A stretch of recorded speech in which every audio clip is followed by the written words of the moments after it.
Hello friends, எல்லாருக்கும் வணக்கம் and welcome back to our channel. Stay tune with Ray. இன்றைக்கி நம்ம சேனலில் டீ கடை ஸ்பெஷல் லேயர் டீ எப்படி வீட்டிலையே செய்கிறதுன்னு பார்க்கலாம்.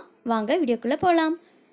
முதல்ல ஒரு மில்க் பேனில் 500 ml அளவுக்கு, அதாவது ஒரு டம்ளர் அளவுக்கு தண்ணி எடுத்திருக்கேன். இந்த தண்ணி கொதிக்கும் போது இது கூட 3லேருந்து 4 டேபிள் ஸ்பூன் அளவுக்கு டீ தூள் ஆட் பண்ணிக்கிறேன். ஃபஸ்ட்டு டிகாஷன் ரெடி பண்ணி எடுத்து வச்சுக்கலாம் அதுக்காக. ஸோ இது நல்லா 2-3 டைம் கொதிச்சு வரணும். இந்த மாதிரி ஒரு கொதிலேயே நீங்கள் எடுத்துட வேணாம். நல்லா கொதிச்சு வந்தால் தான் அதோட கலர் முழுசாக நமக்கு அந்த டிகாஷனில் கிடைக்கும். நல்லா 2-3 டைம் கொதிச்சு வந்ததுக்கப்புறமா ஸ்டவ் ஆஃப் பண்ணிவிட்டு ஆற வச்சிடுங்க. ரொம்ப ஆறணும்னு அவசியம் இல்லை, தனியாக வடிகட்டி எடுத்து வச்சுக்கலாம். இந்த மாதிரி ஃபர்ஸ்ட் டிகாஷன் ரெடி பண்ணிட்டீங்கன்னா அதுக்கப்புறம் நம்ம மில்க் ரெடி பண்ணும்போது போடுறதுக்கு ரொம்ப ஈஸியாக இருக்கும். ஸோ இப்போ பாலையும் நான் சூடு பண்ணி எடுத்துக்கிறேன். இது பார்த்திங்கன்னா ஒரு 1/2 லிட்டர் அளவுக்கு பசம்பால் தான் இன்றைக்கி நான் எடுத்துருக்கிறது.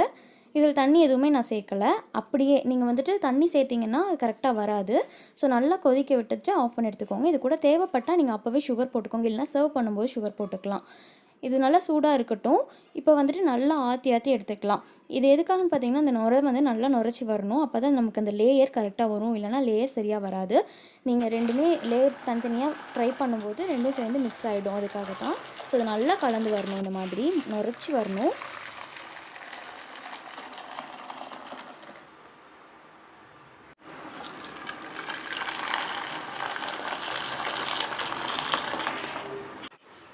இந்த அளவு நுரைச்சி எடுத்ததுக்கப்புறமா 2 கப்பில் ஊற்றும் போது இதுவும் கொஞ்சம் ஹைட்டாக வச்சு ஊற்றுனீங்கன்னா நல்லா இதுலேயும் நுரைச்சி விழுகும். அந்த மாதிரி நுரை இல்லாமல் விழக்கூடாது. நல்லா பக்கத்தில் வச்சு ஊற்றினீங்கன்னா நுரைச்சி வராது. நல்லா கொஞ்சம் ஹைட்டில் வச்சு ஊற்றினீங்கன்னா இந்த மாதிரி நல்லா நுரையோடு விழும்.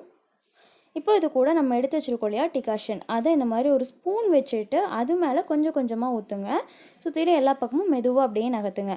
ஒரேடியாக அப்படியே ஊற்றிட்டிங்க அப்படின்னா பாலோட மிக்ஸ் ஆக சான்ஸ் இருக்குது. அதனால தான் இந்த மாதிரி நம்ம ஸ்பூன் வச்சு ஊற்றணும். அப்போ தான் நமக்கு இந்த லேயர் கரெக்டாக வரும். ஒன்றோட ஒன்று மிக்ஸ் ஆகாமல் பார்க்கவே ரொம்ப ரொம்ப அழகாக இருக்கும். அதே மாதிரி இன்னொரு கப்லேயும் நான் ஊற்றி எடுத்துக்கிறேன் பாருங்கள். ஃபர்ஸ்ட் ஸ்பூன் வச்சுட்டு அதுக்கு மேலே நம்ம எடுத்து வச்சுருக்கிற டிகாஷன் போடலாம். நீங்கள் பார்க்கும்போதே தெரியும் கீழே விழுது, ஆனால் அது பாலோட மிக்ஸ் ஆகாது, தனியாக தான் இருக்கும் இந்த மாதிரி. ஸோ இந்த மாதிரி டீ உங்கள் வீட்டில் எல்லாேருக்கும் செஞ்சு கொடுங்க. ரொம்பவே பிடிக்கும் எல்லாேருக்கும். குட்டீஸ்க்கு ரொம்பவே பிடிக்கும். இந்த மாதிரி செஞ்சு கொடுத்தீங்கன்னா கண்டிப்பாக ட்ரை பண்ணி பார்த்துட்டு எப்படி வந்துச்சுன்னு சொல்லுங்கள். தேங்க்ஸ் ஃபார் வாட்சிங்.